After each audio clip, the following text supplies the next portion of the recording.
education, for instance. I just, because everything, quite frankly, we're talking security, but educational development is also key. How well is Lagos doing? When I say how well, I mean according to the roadmap that you would have set for educational development. Because you have so many Lagosians who have studied in Lagos that are world-class scholars. That tradition died down or whatever for a while. Is it any better now? Is education, are there plans for education in Lagos State? Well, when Mr. Bayede Sanwo-Olu came in, he told us clearly that education and health will be prioritized in his program. And he has continued to do that. 1 second, please. Forgive me for interrupting you. Mazi Okoroafo in Arochukwu. Good morning, sir. Good morning, sir. Good morning, Commissioner. Yes. Commissioner, I want us to look at this issue of this Napa brand of electric car.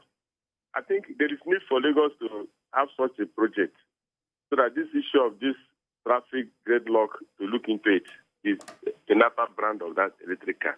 Because I'm looking at it, because if you look at Lagos, we know that when you are coming into Lagos from Ibadan, you see that this is Lagos. But others, you see that welcome to welcome Tigers, welcome to Ibadan. But this is Lagos.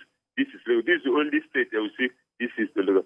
I think there is need to introduce something. And this issue of this plastic, you see, looking at the scenario like this COP27 going on now in Egypt, talking about the climate change, there's a lot of rubber, these plastic rubbers everywhere. It's not only in Lagos. What is the government doing? Because if you look at the capacity, that's the demographic nature of Lagos, you have enough of that. At least Tanzania, Uganda, they are using it to produce rug, carpet. I think I'm suggesting Lagos to look into such a project. Thank you very much. Okay, thank you very much. If I understood Mazi, I think he's talking about upcycling, that kind of thing, with polyethylene bags. As we know, you've told us consistently over the time that are not biodegradable. So it's a hazard in itself. And is it possible for these things to be upscaled? That is to say, transformed into another we are working asset with the private sector. A couple of companies have come in to talk about recycling in Lagos State. And we are working on that. And because it's something that we are the trying refuse to do. generated in Lagos. Waste to wealth. The Loma is doing a lot about that. We now have a Loma Academy. It's part of the things that they are thinking about with the private sector. We have had companies coming in from overseas and local companies here in Nigeria saying that they could turn the waste, about 6,000 metric tons per day, they could turn it into wealth for us. So they are working on that. What is going on? So there's sort of, you know, before we had to go to the phone call, you were talking about education, and you were just about to say that, look, when Sanwo-Olu came on board, he said, and that is where I think I interrupted when Mr. Bayede Sanwo-Olu, the governor, mounted the saddle, he made it clear that he was going to prioritize education, and that budget after budget, education has gotten a very big slice of the budgetary cake. And that has shown. By the time Mr. Bayede Sanwo-Olu came in, we had about 36% or 30% passing West African Council certificate examination. Today, I'm happy to say that we have about 82% percentage.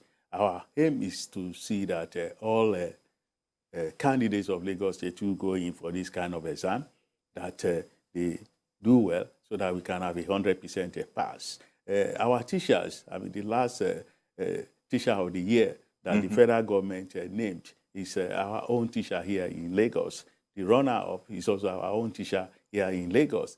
Then when you talk about an average Lagos State pupil now in primary school, primary 1 to 3, can speak good English and write good English now because of the kind of investment we have put into what we call EcoSL. EcoSL is a program under which we are putting technology into the hands of our teachers. And about 18,000 teachers have been trained under this program. And they are being able to use technology to teach in their classrooms. And all of the curricula you have in one school is what you have across the state. Everything that they do is uniform. And then about 450,000 of our pupils have been given tablets to aid them in their learning under this administration of Mr. Bayede Sanwo-Olu.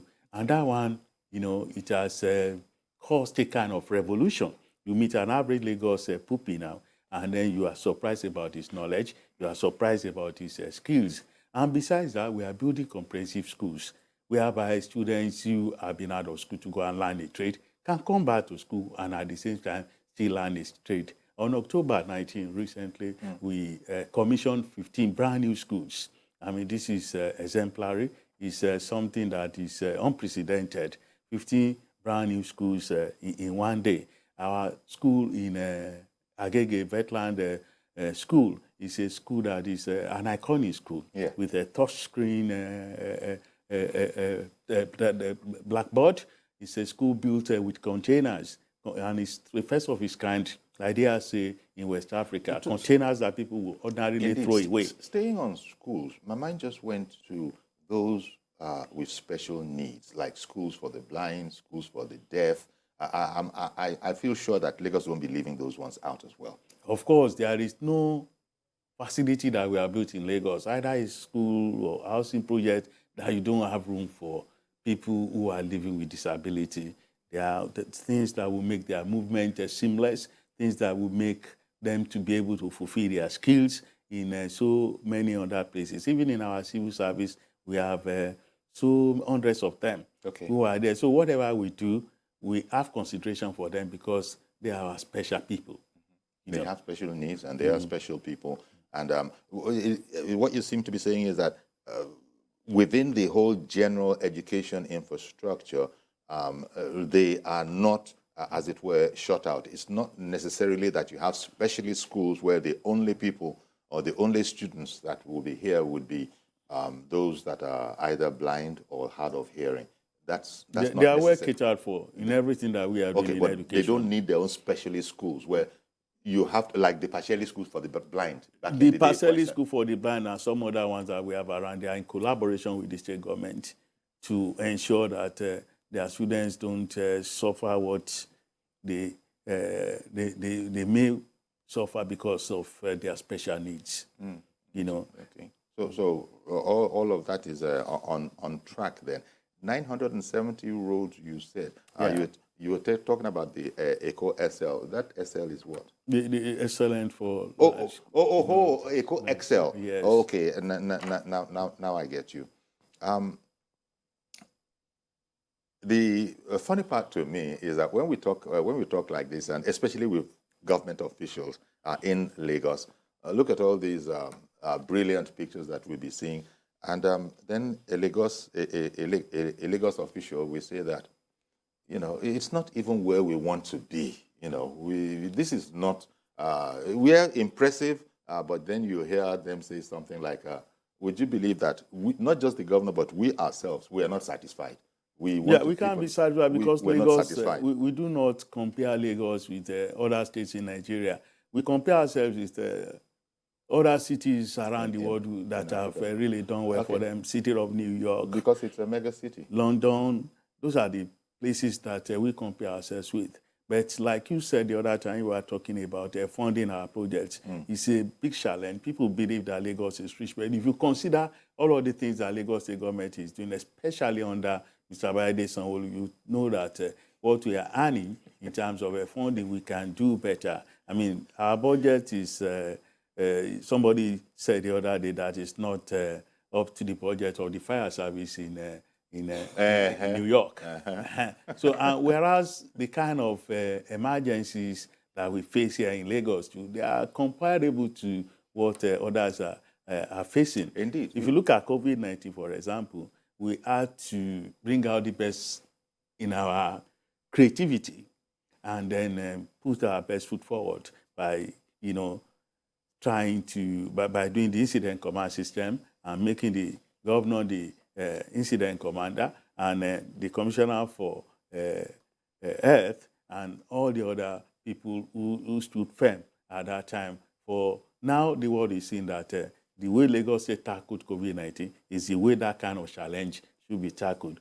Not just because we spent money, but because we were able to rally the private sector. We were able to rally our health workers. We were able to rally ordinary Lagosians who knew where we were going, that we needed to fight this calamity that touched befalling humanity, and that we had good leadership to lead us in that fight. And now Lagos is an example of how emergencies like COVID-19 should be fought.